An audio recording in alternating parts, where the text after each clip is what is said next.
स्वागत है दोस्तों आपका भारतीय अर्थव्यवस्था के इस चौथे लेक्चर में।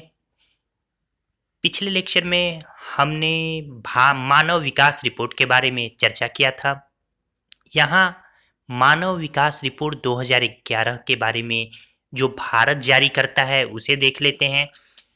भारत दरअसल प्रत्येक 10 वर्ष बाद अपना मानव विकास रिपोर्ट जारी करता है और पहला मानव विकास रिपोर्ट 2011 में जारी हुआ था, यानी अगला अगर सभी स्थिति ठीक रही तो 2021 में जारी होगा। इसके बारे में बहुत ज़्यादा बातें तो नहीं है। इसकी थीम क्या रही? सामाजिक समावेशन की ओर, टुवर्ड्स सोशल इंक्लूजन। इसके अलावा इस सूचकांक में 3 संकेतकों को शामिल किया गया है। कौन कौन से? उपभोग, व्यय, शिक्षा और गणना। सबसे जो शीर्ष स्थान पर इसमें राज्य रहा वो केरल रहा। केरल के बाद से दिल्ली, फिर हिमाचल प्रदेश, फिर गोवा। निम्नतम सबसे खराब स्थिति किसकी थी? छत्तीसगढ़ की थी। तो ये छोटी सी भूमिका थी। आइए अब हम लोग अन्य संकेतकों की तरफ आगे बढ़ते हैं। नमस्कार दोस्तों, मैं रुद्र सिविल सर्विस से आपका स्वागत करता हूं। उम्मीद है आपको हमारी ये सीरीज, हमारी वीडियो पसंद आ रहे होंगे और मुझे ये भी उम्मीद है कि अगर आप चैनल पर नए होंगे तो हमारा चैनल ज़रूर सब्सक्राइब करेंगे। इसके अलावा आप वीडियो पूरा देखा करें, क्योंकि जब तक पूरा नहीं देखेंगे, अगर आप पढ़ने में इंटरेस्टेड हैं तो ऐसा नहीं कि आप छोड़ दें और फिर सोचें एग्ज़ाम के समय देखें, तो ये फिर भयावह स्थिति होगी।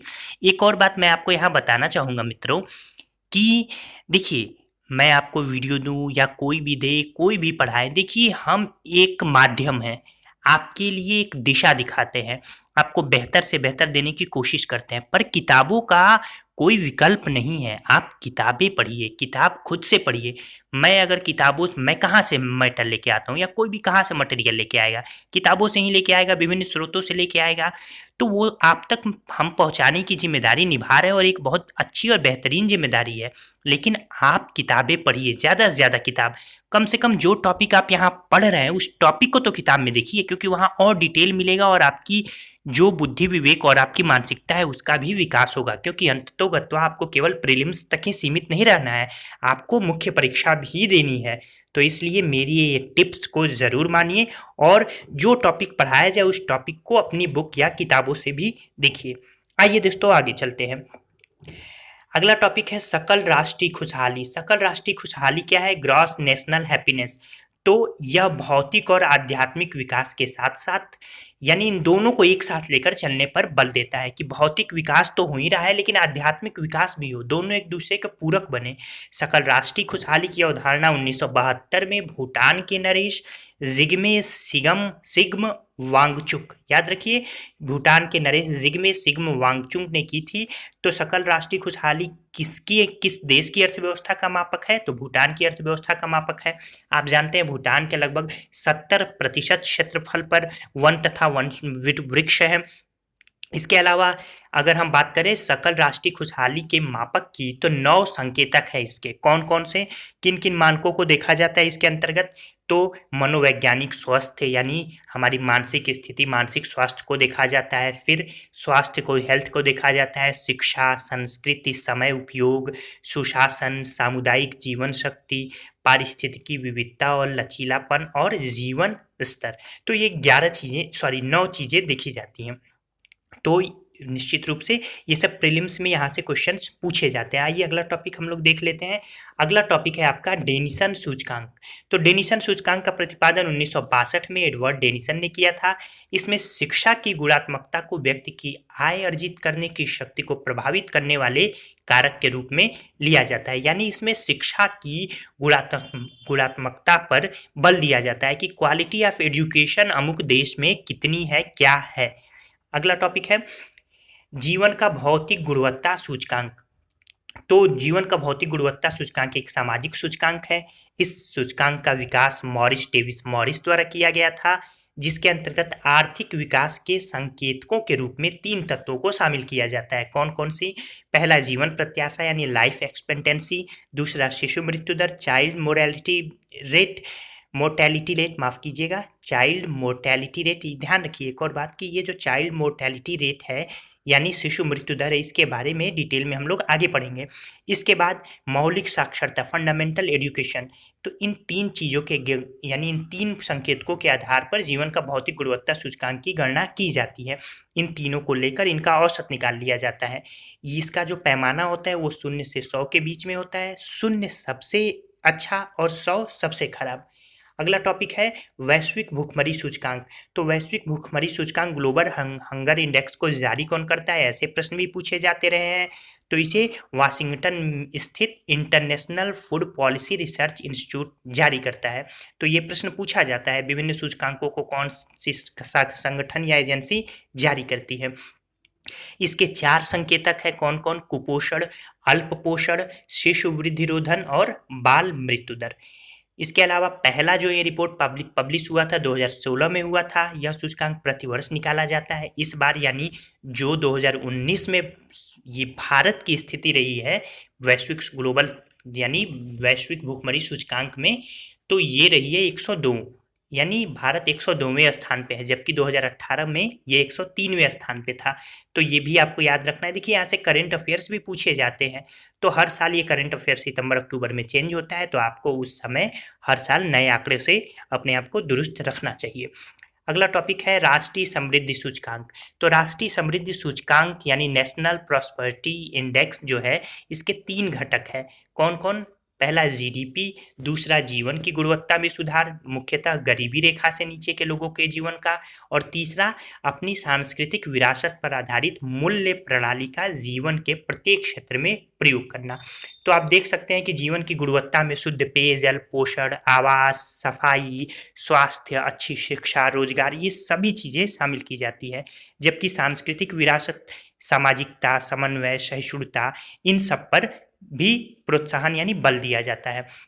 उल्लेखनीय है कि 2007 में दक्षेस सम्मेलन में पूर्व राष्ट्रपति स्वर्गीय श्री एपीजे अब्दुल कलाम जी ने इसी सूचकांक को आधार बनाकर दक्षेस समृद्ध सूचकांक विकसित करने का आह्वान दिया था। सार्क देश क्या है, दक्षेस क्या है, इसके बारे में भी मैं आगे चर्चा करूंगा, अलग से वीडियो भी आएगा, आपको भी इसके बारे में अपनी किताबों से पढ़ लेना चाहिए। आइए आगे देखते हैं। अगला है सतत विकास, सस्टेनेबल डेवलपमेंट। अगर सस्टेनेबल डेवलपमेंट की बात की जाए तो वर्तमान में बाजारीकरण के इस दौर में सभी देश आर्थिक समृद्धि की दर को ऊंची बनाए रखने के लिए ज़्यादा से ज़्यादा औद्योगिकरण पर बल दे रहे हैं, जिसका परिणाम क्या हो रहा है कि प्राकृतिक संसाधनों का तेजी से ह्रास यानी तेजी से डिप्रिशिएशन हो रहा है, जिससे एक और निकट भविष्य में इन प्राकृतिक संसाधनों के भंडारों के समाप्त होने की संभावनाएं व्यक्त की जाने लगी है। तो दूसरी ओर वायुमंडल में बढ़ती ग्रीन हाउस गैसों से मानव जाति का अस्तित्व भी पूरी तरह से खतरे में आ गया है। इसी अवधारणा को मानक बनाते हुए 1980 के दशक में सतत विकास यानी सस्टेनेबल डेवलपमेंट की अवधारणा को प्रस्तुत किया गया था। तो सस्टेनेबल डेवलपमेंट की अवधारणा का सर्वप्रथम जो विकास किया वो 1987 में ब्रंटलैंड कमीशन की रिपोर्ट के साथ हुआ था। आवर कॉमन फ्यूचर नामक इस रिपोर्ट में सतत विकास को विकास की एक ऐसी प्रक्रिया के रूप में देखा गया जो वर्तमान पीढ़ियों की आवश्यकताओं के साथ साथ भावी पीढ़ियों की आवश्यकताओं को ध्यान में रखती है। यानी अगर हम जल का उपयोग वर्तमान में कर रहे हैं तो ये भी हम ध्यान में रखें कि हमारी भावी पीढ़ियों को भी यह जल जो है ये उपलब्ध हो सके। ऐसा ना हो कि हम ही इस जल का पूरा उपयोग कर ले, क्योंकि जल का स्तर जो है, जल समाप्त नहीं होता, खत्म भी नहीं होता। जितना 1 करोड़ साल पहले था वही आज भी है। होता क्या है कि जल का स्तर जो है इतना नीचे चला जाता है कि वो वापस ऊपर आने में लगभग 2-4-5 हजार साल समय लग जाता है। इस लिहाज से देखें तो वर्तमान में जो सिंधु घाटी सभ्यता के आसपास का जो जल है उसका दोहन इस समय हमारे द्वारा किया जा रहा है। तो अगर हम ऊपरी परत की सभी जल को समाप्त कर देंगे तो हमारी भावी पीढ़ियां क्या इस्तेमाल करेंगी। तो संसाधनों का इस प्रकार प्रयोग कि भावी पीढ़ियों को भी उसका लाभ मिले, यही है सतत विकास यानी सस्टेनेबल डेवलपमेंट। आगे देखते हैं मानव सतत विकास सूचकांक। तो इसमें मानव सतत विकास सूचकांक में मुख्य रूप से प्रति व्यक्ति कार्बन उत्सर्जन को कंसीडर किया जाता है। तो इसके बारे में कोई बहुत महत्वपूर्ण पॉइंट नहीं है, आगे देखते हैं। बस इतना जान लीजिए कि 2010 में इसे विकसित किया गया था। आगे है सतत विकास लक्ष्य। सतत विकास लक्ष्य की बात करें तो ब्राजील के रियो डी जेनेरियो शहर में जून 2012 में सतत विकास संबंधी संयुक्त राष्ट्र सम्मेलन हुआ था। रियो +20 क्यों? क्योंकि 1992 में पहला रियो सम्मेलन हुआ था। पहला, इसे पृथ्वी सम्मेलन भी कहते हैं। 1992 रियो डी जेनेरियो ब्राजील में है। फिर 2002 में रियो +10 हुआ जोहान्सबर्ग दक्षिण अफ्रीका में, और 2012 में पुनः रियो डी जेनेरियो यानी ब्राजील में यह सम्मेलन हुआ, इसलिए इसे रियो +20 भी कहते हैं। इसमें द फ्यूचर वी वांट नामक परिणाम दस्तावेज जारी किया गया था।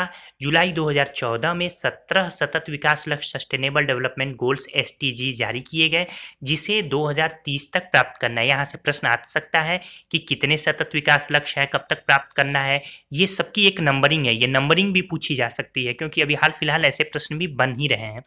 तो इस तरीके से नंबरिंग में पहला देख लीजिए, पहला गरीबी है, यानी सभी प्रकार की गरीबी को समाप्त करना। दूसरा, सभी प्रकार के भूखमरी को समाप्त करना, खाद्य सुरक्षा देना, समपोषणी कृषि को बढ़ावा देना। तीसरा है स्वास्थ्य सुनिश्चित करना। चौथा है समावेशी शिक्षा सुनिश्चित करना, सबके लिए आजीवन पठन पाठन के अवसर को बढ़ाना। पांचवा है लिंग संबंधी समानता हासिल करना। छठा है सबके लिए जल और स्वच्छता की उपलब्धता। ये पूछा जाता है नंबरिंग करके कि कौन सा ये गोल है, जैसे छठा भी PCS परीक्षा पिछले साल पूछा गया था। फिर सातवां है सबके लिए वहनीय, विश्वसनीय और आधुनिक ऊर्जा की उपलब्धता। आठवां है सबके लिए स्थायी, समावेशी और सतत आर्थिक विकास, उचित रोजगार को बढ़ावा देना। नवा है समावेशी औद्योगिकरण को बढ़ावा देना, इनोवेशंस को बढ़ावा देना, यानी नवीकरण को बढ़ावा देना। 10वां है देशों के भीतर और आपस में असमानता कम करना। 11वां शहरों और मानव बस्तियों को सुरक्षित और संपोषणीय बनाना। 12वां संपोषणी खपत के बारे में है। 13वां जलवायु परिवर्तन के बारे में है। 14वां सतत विकास के लिए महासागर, समुद्र, समुद्री संसाधन, इन्हें क्या करना, संरक्षित करना है। इसके अलावा 15वां पृथ्वी के पारिस्थितिकी तंत्र का संरक्षण करना है। 16वां संपोषणी विकास के लिए शांतिपूर्ण व समावेशी सोसाइटियों का संवर्धन करना यानी बनाना। और 17वां आखिर है सबके लिए न्याय सुलभ करना और सभी स्तरों पर प्रभावी जवाबदेही समावेशी संस्थाओं का निर्माण करना।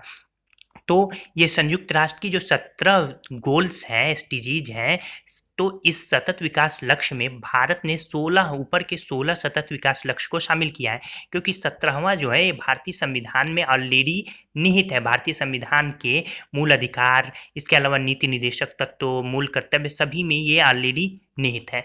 तो इस तरीके से दोस्तों मुझे उम्मीद है कि आपको हमारा लेक्चर पसंद आया होगा। ठीक है दोस्तों, अपना सुझाव देते रहिए, कमेंट करते रहिए, और अगर आप चैनल पर नए हैं तो चैनल को सब्सक्राइब करना ना भूलिए। अपना ध्यान रखिए। नमस्कार दोस्तों।